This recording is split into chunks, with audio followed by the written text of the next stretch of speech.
avec un plan plus loin parce que vous ne connaissez pas du tout cette bibliothèque. Enfin, oui et non, mais dans cette vidéo, je vais vous présenter une partie de ma bibliothèque que je ne vous ai jamais montrée. Donc cette partie-ci. Parce que c'est vrai que je m'étais dit que ça vous intéresserait pas et en fait je me dis vous connaissez quand même tout le reste donc autant tout vous montrer. Attendez, je vais peut-être mieux vous cadrer la bibliothèque histoire quand même que vous voyez mieux. Et vous avez juste ma chaise mais de toute façon il n'y a rien en dessous donc en fait on s'en fout un peu donc on se fiche un peu de ce qu'il y a en dessous. Mais comme ça on a une vue d'ensemble sur toute la bibliothèque. On peut quand même dire qu'entre temps elle a pris un peu de place. Sur ici il y a eu des livres. Bien sûr qu'ici il y aura des livres aussi, mais il faut que j'attende d'abord de compléter cette case. Et vu qu'il y a encore de la place et que j'ai juste mis mon coffret Campus Rêveuse ici pour combler le trou et que tout ne tombe pas, voilà, ce sera la suite, ça sera ici. Mais donc pour le moment je mets mes petites BD, genre de trucs, mes livres qu'on m'a prêtés et tout. Comme ça je ne les mets pas directement à la bibliothèque, mais donc aujourd'hui au programme ce sera ça. Je me sens un peu présentatrice météo là. Mais du coup, il y aura cette partie-là et je vais essayer, je dis bien, je vais essayer de vous faire un petit bookshelf tour. Un petit, je vais essayer de trouver un truc, de mettre des boîtes pour faire un trépied et d'essayer de vous montrer. Je vais essayer, je vous promets rien. Mais en tout cas, je suis trop contente. Genre, je suis vraiment trop contente de vous filmer enfin ce moment où je vais vous montrer ce truc-là. Je sais même pas si vous ai dit bonjour. La honte. Et tout le monde, j'espère que vous allez bien. On se retrouve pour une nouvelle vidéo dynamique, comme vous avez pu le voir au début. Clairement, aujourd'hui, on fait des choses. On va essayer de faire, je sais pas, on va essayer comme on pourra. À tout moment, vous présenter rien que ces livres-là prendra du temps et donc vous aurez une deuxième vidéo bookshelf tour. Mais on verra bien. J'ai fait mes ongles, vous pouvez le voir, donc ça va être cool. C'est un peu mieux pour vous présenter les bouquins, non? C'est un peu mieux. Je me suis dit ça peut être un peu plus clean et en vrai, je suis cordée avec mon pull, donc c'est cool. Mais donc, je vais vous chercher les livres et je commence direct pour vous faire cette petite présentation de ces pépites que vous ne voyez jamais et surtout que vous n'entendez pas trop parler. Vu que c'est mes classiques, mes livres que j'ai eu pour les cours, c'est mes livres d'enfance entre guillemets que j'ai gardés en partant de Belgique quand on est parti. Dites-vous qu'au début quand on est parti de Belgique il y avait que ce qu'il y avait là. Bon il n'y avait pas tout ça ici mais genre il y avait là quoi. Au moins ça ici. Puisque ça c'est mes livres de bac de français. Je vais vous montrer mes livres de bac de français aussi. Et je vous montrerai aussi celui du coup que j'ai présenté. En vrai je pourrais vous faire aussi peut-être un espèce de là-dedans. Qu'est-ce qu'il y a dans mon étagère Harry Potter aussi. Parce que c'est vrai qu'il y a quand même beaucoup de choses dans mon étagère Harry Potter aussi. En vrai je pouvais vous faire ça je pense plutôt dans le bookshelf tour. Parce que bon ça ne mérite pas non plus une vidéo complète. J'ai pas ce truc pour dire qu'on pourrait en faire un. Mais si vous voulez une fois une vidéo à thème Harry Potter, dites-le moi avec plaisir. J'ai plein de pop, j'ai plein de baguettes, j'ai plein de trucs. Donc voilà, en même temps, puisque j'étais au salon Harry Potter, ben, j'ai quand même 2-3 trucs. Donc voilà, j'ai quand même pas mal de pop aussi. Donc dites-moi si un jour ça vous intéresse. Avec plaisir, je vous le ferai, franchement, parce que j'adore Harry Potter. Ça reste quand même quelque chose qui fait entièrement partie de ma jeunesse. Donc n'hésitez pas, dites-moi si vous voulez du contenu sur ça. Il n'y a pas de souci, je vous le ferai. Bon, je vais vous chercher les livres. On arrête de parler et on y va. Je me rends compte que j'ai quand même beaucoup de livres, genre vraiment en fait parce qu'ils sont tous très petits. Donc j'ai tout enlevé, ça évite. J'ai essayé juste un livre, c'est un livre de quand j'étais petite d'histoire que j'avais gardé parce que mes petits cousins venaient à la maison et donc j'avais gardé un petit livre d'histoire à leur raconter parce que quand ils étaient petits, bah, ils faisaient encore des histoires pour dormir hein, donc voilà, je l'avais gardé mais du coup c'est pas intéressant, c'est un petit livre de contes mais c'est même pas un livre de contes connu ou quoi, c'est vraiment un truc de réécriture de contes et tout, de sorcières, de princesses et de dragons donc voilà. Mon petit cousin il kiffait trop quand j'étais petite donc c'est cool. Donc on va commencer d'abord par mes livres de base que j'ai, donc j'en ai quand même quelques-uns. Sauf que vous voyez pas en dessous, parce que voilà. Mais donc il y avait, pour ceux qui connaissent, le Club des 5 et le Trésor de l'île. Donc clairement là c'est la Bibliothèque verte, c'est le premier tome. Ça date de ouf, genre vraiment ça me fait trop bizarre de faire des trucs comme ça, parce que vraiment c'est... Je l'ai plus joué, quand je regarde comment c'était écrit à l'époque et tout, c'est waouh, genre... En plus, il y avait les petits dessins et tout. N'empêche, c'était vachement cool quand même comme lecture. Hein. Et moi, je l'ai jamais fini, il me semble, ce bouquin-là. Mais franchement, je pense que c'est une série qui m'aurait bien plu. Et donc, quand tu regardes, c'est même pas 200 pages, quoi. Donc, tu te dis que tu le lis en vraiment pas très très longtemps, genre, truc-là. Donc, c'est vraiment cool. Je vous mets un petit close-up si vous voulez voir de quoi ça parle, si vous le connaissiez. Voilà, je l'avais acheté en Belgique, pour ceux qui connaissent le club. Ben, je l'avais acheté là. Parce que vraiment travailler là-bas, donc voilà. Après, j'avais Avant l'ouragan de Jewel Parker Rhodes qui a pris cher. Vous pouvez le voir, il a pris cher parce qu'en fait, si vous voulez tout savoir, il a pris l'eau. Voilà. En fait, je l'ai laissé un jour dehors et en fait, il a pris l'eau, quoi. En fait. Donc, clairement, c'est un livre que j'avais bien aimé, mais à l'époque, voilà, je lisais un peu entre les lignes et je le lisais pas trop. Donc, voilà, c'était une histoire pas d'apocalypse, d'ouragan. Et en fait, c'est une fille, voilà, genre, comment elle s'appelle? Lanesha. Et en fait, elle va. Parce que comment elle va y survivre. Et t'as même. Il me semble que t'as l'avant, l'ouragan et le après, genre, une fois qu'elle est dedans. Donc, vraiment, il était vraiment beau, quoi. Et c'est dommage qu'il soit. Vous allez voir derrière, tu vois bien qu'il a pris cher, quoi. Regardez toute l'eau qui est venue. Bon, je suis un peu dégoûtée, mais. Et donc, je l'ai laissé dehors, et en fait, il devait pas pleuvoir. Et en fait, il a commencé à pleuvoir, hein. Voilà. Regardez comment il fait, genre, il se plie, et genre, c'est. J'arrive même pas à savoir ce que c'est comme maison d'édition, tiens. Je sais pas du tout ce que c'est. Bon. Ah, bah non, même pas. Parker Road, c'est le nom. Ouais. Non, c'est Flammarion, mais. Ah, c'est Flammarion. Il coûtait 10 €, donc ouais, c'est pas. Ça me saoule, bref. Puis oui, ça me saoule. Puis après, j'avais le livre, pour ceux qui connaissent, Lettre à une jeune gymnaste de Nadia Comaneci, parce que j'étais hyper fan de Nadia Comaneci. Pour ceux qui connaissent pas, c'est une gymnaste roumaine qui a gagné, qui a été médaillée d'or aux Jeux Olympiques et qui était la meilleure gymnaste du monde waouh, très loin quoi, hein, je sais même plus. Voilà, aux Jeux de Montréal en 1976, donc en 1976, où en fait le monde a été stupéfie par ces 7-10 parfaits sans précédent. Et en fait, du coup, c'est un livre qu'elle dédie aux jeunes gymnastes. Et en fait, il y a un film sur elle aussi que j'ai kiffé, qui est super bien fait. Et vous avez à l'intérieur des petites photos et tout. Genre, elle explique aussi comment, enfin, les chirurgies qu'elle a dû faire, les différentes chirurgies qu'elle a dû faire pour faire de la gymnastique. Enfin, voilà, c'est vachement. Enfin, moi là, je trouve ça vachement cool. Et puisque j'étais fan à l'époque, j'avais acheté ce petit livre, voilà, qui était vraiment cool. En plus, je le trouve joli esthétiquement, donc c'est vraiment beau. C'est trop cool. C'est la première fois que je vois qu'il y a ça dedans. Voilà, il y a vraiment une petite photo d'elle aujourd'hui. Enfin voilà, c'est vraiment cool. Et je regarde s'il n'y a pas d'autres photos. Non, je pense pas. Mais vraiment, c'était cool du coup. Donc voilà, vraiment cool. En plus, il est écrit par elle et tout, donc c'est vraiment cool. Et en plus, le livre est beau, donc moi j'adore ce livre. Je suis très contente de l'avoir dans ma bibliothèque.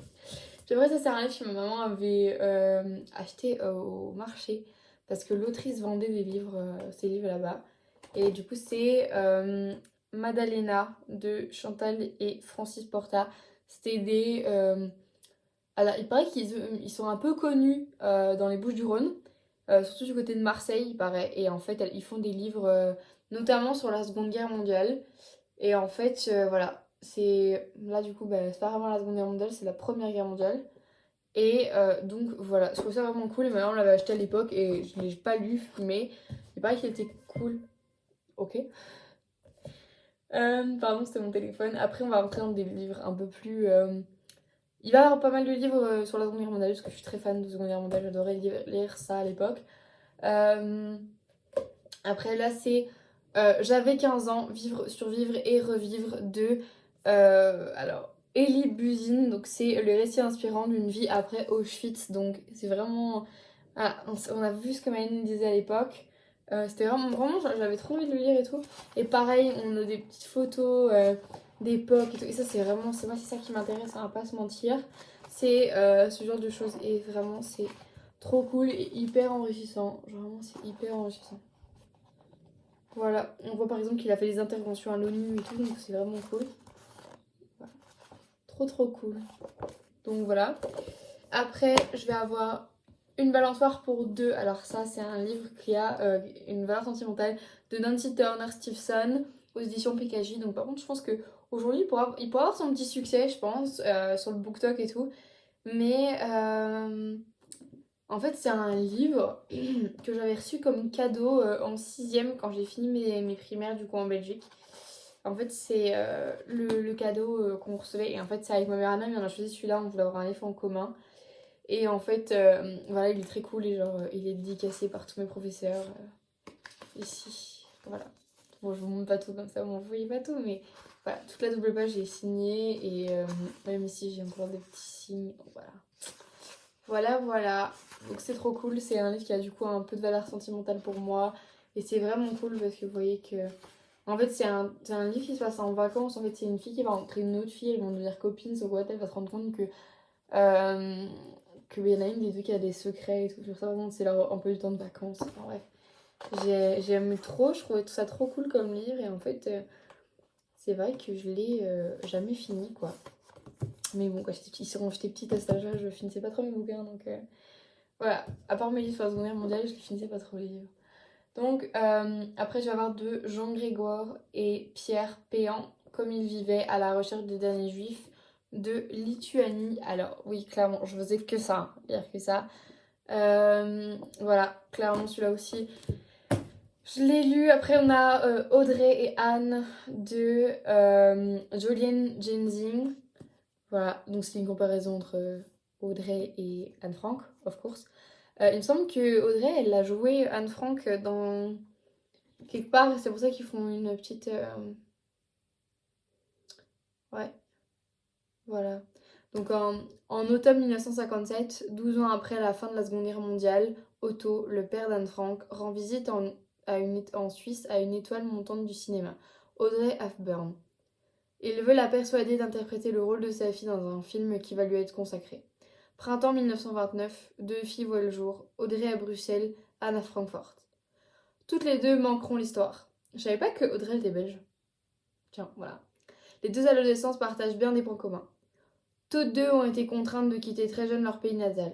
Audrey, issue de la haute société européenne, est envoyée dans un pensionnat anglais. Juif, Anne et sa famille fuient aux Pays-Bas. Toutes deux sont délaissées par leur mère et trouvent refuge dans la danse pour l'une, dans l'écriture pour l'autre. La demande d'Otto réveille en Audrey de douloureux souvenirs. Ses parents, sa mère en particulier, ne frayaient-ils pas avec des hauts dignitaires nazis? Ne frayait-il pas avec des hauts dignitaires nazis? Ok. Mhm. Ok, ok. Non, c'est cool, ouais. Mais du coup, je me disais aussi c'était un truc comme ça, que en fait, il venait pour lui demander d'interpréter à sa fille, mais du coup, bah, le film n'a pas vu le jour. C'est ce que je crois. Je crois, hein. Mais du coup, c'est un livre qui avait fait pas mal fait parler à un moment donné, donc je l'avais acheté. Puis après, j'ai le Tatoueur d'Auschwitz de Heather Morris, qui est quand même assez connu, du coup, le Tatoueur d'Auschwitz pour le coup, aux éditions PKJ, donc Au cœur de l'enfer, un homme et une femme se battent pour l'espoir. Et franchement, celui-là, il me donnait trop envie à l'époque. Mais du coup, c'est plus vraiment ce que je lis aujourd'hui, bah voilà, je l'ai pas lu.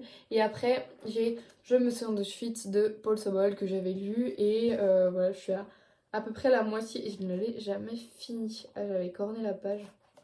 Voilà, je suis à là. Voilà. Mais il était vachement cool et on peut le dire, c'était dur à lire, mais franchement, c'était pas encore choquant. Franchement, c'était. Je prenais grave de plaisir. En plus, Paul Sobol, il est décédé très récemment. Donc c'est vraiment cool. C'est vraiment cool parce que, enfin, dans le sens où oui, il y a de nouveau beaucoup de dossiers, genre de choses. Et moi, c'est ça, encore une fois, c'est ça qui m'intéresse, hein. Donc voilà, j'ai plein de trucs, voilà. Par exemple, des petits mots et tout, enfin bref.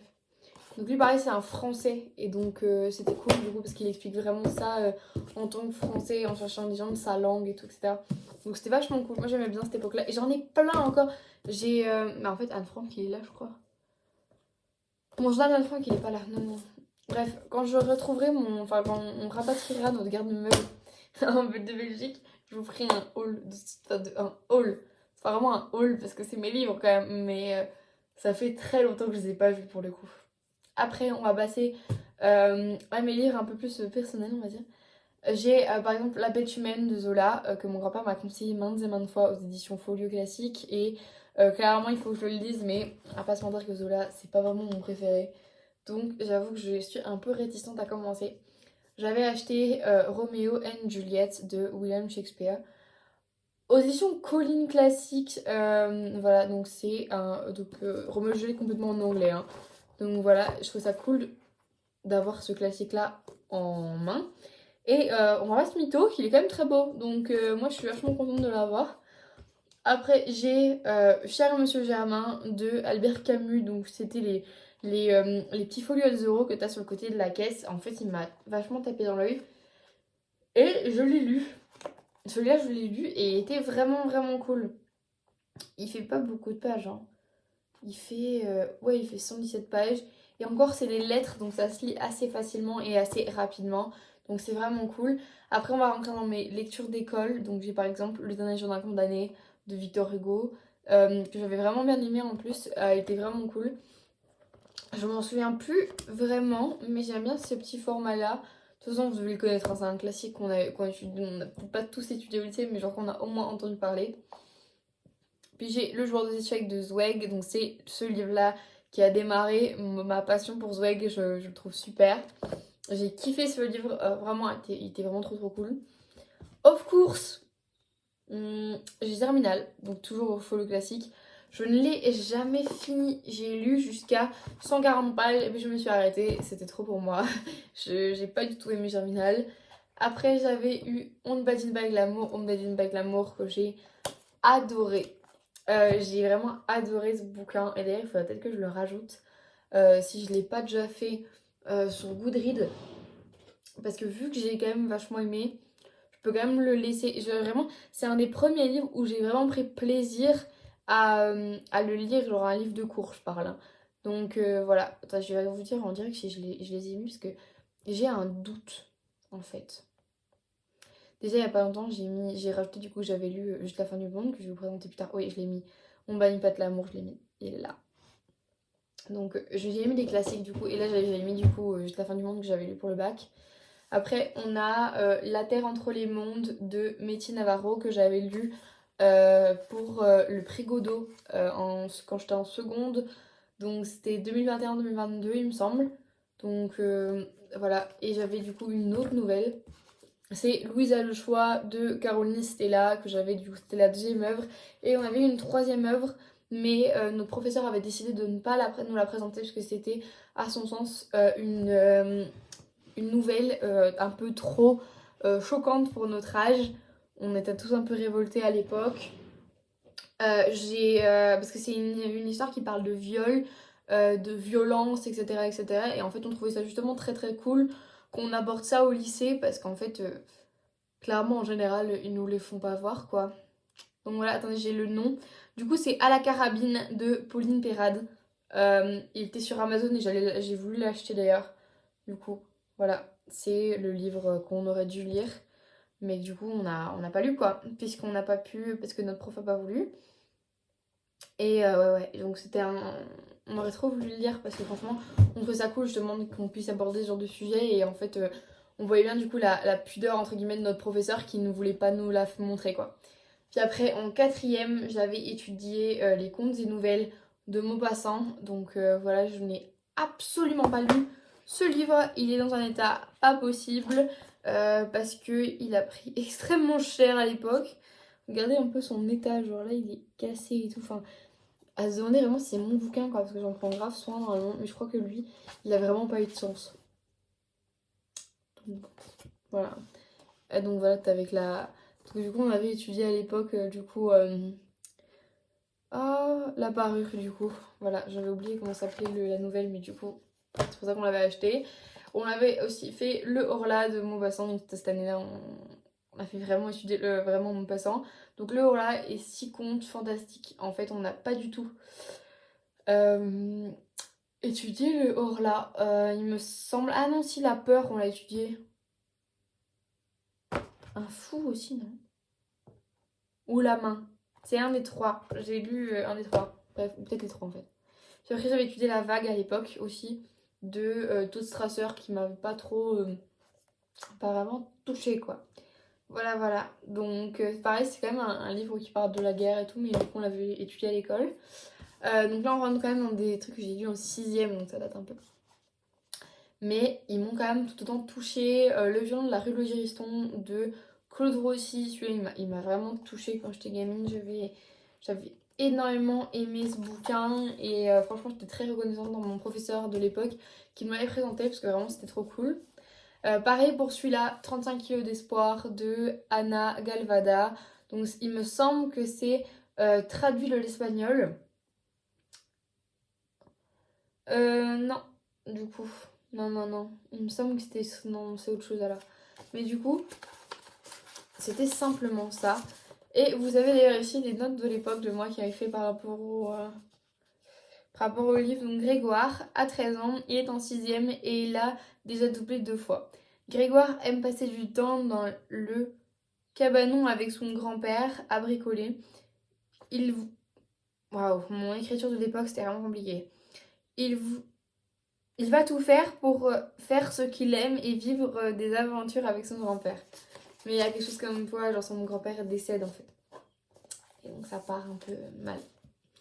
Après, ça je sais pas si c'est connu en France, mais genre nous en Belgique c'était grave connu. C'est Clicky qui en fait faisait de l'éducation numérique en fait. Et du coup on avait le premier tome, Clicky et l'énigme numérique. Et vous voyez à la fin que j'ai tous mes travaux sur Clicky. Voilà. Hein, du coup on les a vus à l'école et puis on a eu le tome 2 plus tard, le crack des réseaux. D'ailleurs il me semble qu'ils sont dédicacés. Hein. Et voilà, ils sont dédicacés. Trop cool. Ouais, en 2018. Waouh. Et là aussi. Mais en fait je l'avais revu parce que pour l'anecdote je l'avais eu à l'école. Et j'avais dit à maman que ce serait cool de l'inviter en fait parce que moi ça m'avait vachement touchée quand même et je trouvais que ça était vraiment bien fait et donc en fait du coup ma mère a pris contact avec elle et elle était venue. Waouh, j'ai de nouveau mes crises de trucs là, ça va pas le faire mais du coup vraiment cool. Chez nous, vous cherchez des petits livres pour vos enfants, je vous jure c'est trop cool. Je pensais que vous cherchez des livres pour vos enfants mais du coup c'est de Virginie Thiou et c'est une autrice belge du coup il me semble.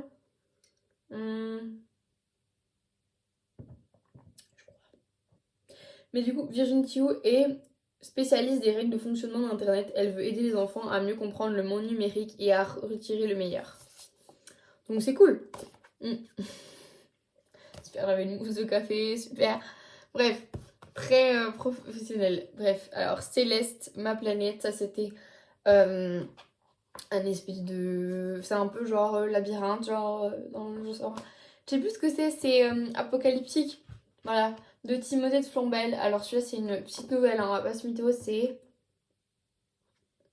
Ouais, même pas 100 pages quoi, donc on est vraiment pas très long. Mais j'avais bien aimé à l'époque. Après j'ai Il s'appelait Le soldat inconnu de Arthur Ténor. Et moi à l'époque du coup je l'avais lu parce qu'on parlait justement de des soldats inconnus. Puis après j'ai Anne Frank de Susanna Davidson. Ma passion pour elle. Vous avez vu un peu le détail? C'est trop beau, j'adore. Il est super cool ce livre. Après j'ai Tanguy de Michel Del Castillo. Alors lui il a vécu un peu, il a plus vécu. Bref, et donc là, voilà. C'était pas à moi, on me l'a prêté et en fait je n'ai jamais eu l'occasion de rendre ce livre à cette personne. Donc voilà, après, dans le même genre que le journal d'Anne Frank, j'ai le journal d'Adèle qui est un peu dans le même genre. Je sais, il est beaucoup moins connu. Et elle, ça se passe pendant la Première Guerre mondiale. Après, j'ai On se retrouvera de Madeleine Goldstein. Donc c'est une histoire comme on n'en voit que dans les films et pourtant tout est vrai. Donc c'est une romance, il me semble, qui se passe à Auschwitz, il me semble. Il me semble, voilà. Donc, très cool. Enfin, très cool. Ça dépend comment on le dit, mais voilà. Après, j'ai la valise d'Anna. Pareil, c'est une fille. Alors, attendez. C'est une valise un peu plus ordinaire. Elle est marron, elle est grande, on pourrait y mettre beaucoup de choses. Mais aujourd'hui, elle est vide. Dessus, il y a le nom d'une petite fille, Anna Brady. Une date de naissance, 16 mai 1931. Et un mot, orphelin. Cette valise vient du camp d'Auschwitz. Qui était Anna Hardy? Au Japon, des enfants d'aujourd'hui tentent de le découvrir. Donc c'est une petite enquête, je trouve ça vachement cool aussi. C'est que des fois je me dis ah mais si il est là mon journal d'Anne Frank. Bah voilà, il est là mon journal d'Anne Frank go.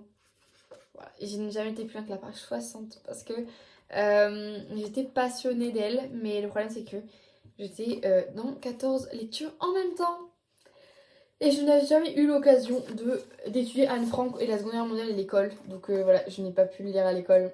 Donc Anne Frank, vous connaissez bien. Je la trouve trop mignonne, cette gamine. Elle est trop mignonne, je trouve. Elle était trop belle. Voilà. Anne. En plus, du coup, pour ceux qui ne connaissent pas, bah, c'est une petite fille voilà, pendant la Seconde Guerre mondiale qui se cache avec ses parents et sa sœur. J'ai oublié le nom de sa sœur, Margot, voilà. Et en fait, ils vont se cacher dans l'entreprise de son papa, dans un grenier aménagé. Et en fait, au fur et à mesure, voilà, elle va écrire sa vie dans son journal. Et voilà, elle raconte un peu tout ce qui lui arrive. Enfin, c'est une gamine, hein, c'est une gamine de 13 ans, il lui se passe des choses. Et elle va notamment rencontrer un garçon qui va venir se réfugier avec eux, du coup, avec ses parents, et elle va tomber amoureuse de lui. Et donc, on va suivre aussi la romance entre les deux. C'est une histoire vraie, hein, pour ceux qui se posaient la question. Puis après, j'ai Silex Muet et Roland de Mauve de Philippe Claude Amé. Alors, il faut savoir que ça, c'est un ami de ma tante. Et en fait, il a fait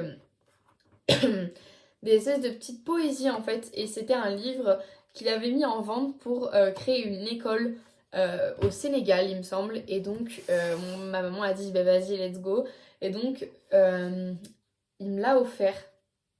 Parce que en fait, c'était des années plus tard, du coup, qu'on l'a eu. Je l'ai eu là. Cet été. Cet été? Non, parce que c'était avec mon père. Donc c'était l'année dernière. Ouais, l'année dernière. Et j'ai Seul dans Berlin de Hans Fallada, qui est aussi assez connu aussi, il me semble. Seul dans Berlin, il me semble que c'est assez connu. Et franchement, moi j'ai vachement aimé Seul dans Berlin. Et c'est une briquette de 800 pages. Let's go! Et on va passer à la fin. Et clairement, il y aura une autre vidéo pour le bookshelf sourd, je crois. Ou pas. Enfin, je vais voir en fait. Je vais faire le bookshelf sourd après. Et on verra combien de temps il prend en fonction de ce sera une vidéo ou non. Mais voilà. Après, du coup, j'ai mes livres de cours. Alors lui, je l'ai acheté en seconde main. C'est Épicure, de Épicure. Donc c'est lettres. Donc c'est les intégrales de philo. Donc ça, c'est mon livre de philo de cette année. On n'en a pas trop étudié encore, mais au moins, je l'ai. C'est le livre aussi au programme du rattrapage, il me semble. Après, j'ai Les Contemplations de Victor Hugo, livre 1 à 5. J'avais vachement aimé aussi à l'époque quand même. Il y a pas que du mauvais, on va pas se mentir. Moi, j'ai quand même mes 2-3 trucs et tout, donc c'était cool. Après, j'ai Salina, Les Trois Exils de Laurent Godet, que j'avais du coup, pareil, au programme de mon oral. Mon projet d'oral, C'est la fin du monde de Jean-Luc Lagarde. Pour ceux qui ne connaissent pas, c'est l'histoire de Louis qui, après une longue absence de sa famille, revient pour annoncer sa mort prochaine. Sauf qu'en fait, tout ne se passe pas comme prévu. On se rend compte en fait que il y a beaucoup de non-lits dans cette famille et qu'il y a énormément de problèmes entre les gens. Il y a un gros manque de communication. Voilà, en fait, il a un frère et une sœur. Une petite sœur et un grand frère. Et en fait, son papa est décédé depuis un moment. Et donc il reste juste sa mère et en fait on se rend compte du coup que c'est un peu la galère parce que le pauvre il va partir sans pouvoir annoncer à ses parents, enfin à sa famille qui va mourir. C'est très fort comme lecture, j'ai vraiment beaucoup aimé. J'avais du coup acheté le profil bac de l'époque de la fin du monde, histoire pour être à fond. Je m'en suis pas du tout servie du coup en fait, mais je vais les garder quand même parce que je me dis... dans quelques années, je voudrais quand même les avoir près de moi, je pense.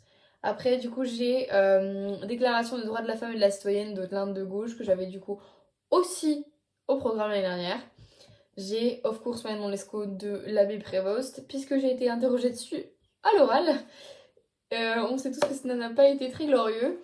J'ai Le Tartuffe de Molière aussi, ainsi que Alcool de Apollinaire. Les fausses confidences de Marivaux. Gargantua de Rabelais. J'ai Parole aussi de Jacques Prévert. Attendez, on va les poser quand même aussi. Le Rouge et le Noir de Stendhal, que j'ai aussi eu au bac. Enfin, tout ce qu'il y a là, de toute façon, je les ai eu à un moment donné au bac. Et Les Fleurs du Mal de Baudelaire. Alors ça les gars, j'ai un poème préféré. Et je vais vous le lire parce qu'il est incroyable. Donc pour ceux qui le connaissent, c'est À une passante. Donc je vais vous mettre, et si vous voulez mettre pause et le lire vous-même, ce sera peut-être un peu mieux que moi. Parce qu'à tout moment, je vais vous massacrer la lecture. La rue assourdissante autour de moi hurlait. Longue, mince, en grand deuil, douleur majestueuse. Une femme passa. D'une main fastueuse, soulevant, balançant le feston et l'ourlet. Agile et noble, avec sa jambe de statue, moi, je buvais. Crispé comme un extravagant, dans son œil, ciel livide où germe l'ouragan, la douceur qui fascine et le plaisir qui tue. Un éclair, puis la nuit, fugitive beauté, dont le regard m'a fait soudainement renaître. Ne te verrai-je plus que dans l'éternité ? Ailleurs, bien loin d'ici. Trop tard, jamais peut-être. Car j'ignore où tu fuis, tu ne sais où je vais. Ô toi que j'eusse aimé, ô toi qui le savais. Donc voilà. J'ai pas bégayé, tranquillou. C'est, il avait fait, il me semble qu'il avait, on avait parlé sur TikTok à un moment donné et j'avais vraiment aimé. Et du coup, c'est pour ça que vient aussi là aussi. Ça voulait rien dire. C'est pour ça que là vient 3 livres des éditions J'ai lu. Alors je cache, comme ça vous voyez pas le nom. Je pense que la couverture est ancienne, donc je pense que vous n'allez pas reconnaître. 3 petits bouquins. Lettre d'une inconnue de Stéphane Zweig. Lettre d'une inconnue de Stéphane Zweig, donc suivi de La ruelle au clair de lune, qui a aussi fait parler à l'époque Zweig dans mon cœur. J'adore ce gars. Stéphane Zweig, 24 ans dans la vie d'une femme. Très belle. J'adore les couvertures de Zweig. Elles sont vraiment magnifiques. Et même celui d'après, j'adore. Et c'est un peu pour cela aussi que je vous parle de ces livres-là, parce qu'en vrai, sinon, c'était pas très intéressant pour le reste. J'ai aussi Les cœurs autonomes de David Fuenquinos, qui est quand même beaucoup moins connu que les autres. Mais c'est vachement beau. Et la personne qui l'avait avant moi l'a corné. Parce que je l'ai trouvé dans une boîte à livres en plein milieu de nulle part. Dans les montagnes du Vaucluse. Enfin, sur la route d'Isola 2000. Dans le Vaucluse. Je sais même, vous voyez les Bouches-du-Rhône, tout ça. Ah non, c'est les Bouches-du-Rhône. Pour ceux qui connaissent. Voilà. Donc, je l'ai trouvé là, dans une boîte. Je me suis arrêtée par hasard et je l'ai trouvé. Je me suis dit, ah, ça fait longtemps que je cherche un David Fuenquinos. C'est peut-être le moment. Et c'est pour ça que je les présente aussi. C'est parce que ces 3 livres sont dans mes programmes de lecture. Parce que pour le reste, en vrai, je pense pas forcément les lire tout de suite. Je pense que ce sera des lectures que je lirai peut-être à un autre moment de ma vie. Mais j'aimerais beaucoup lire ces 3-là. Parce que du coup, Zweig à fond, parce que j'adore Zweig. Et David Fuenquinos, parce que Fuenquinos, on va quand même pas se mentir, c'est quand même un auteur qu'on ne fait plus sa réputation. Il y en a quand même beaucoup de Fuenquinos qui m'intéressent. Numéro 2, Charlotte, of course. Il y en a d'autres aussi, il me semble, mais là, comme ça, j'en ai plus trop. Numéro 2, c'est vachement cool. C'est l'histoire de ce qui est devenu.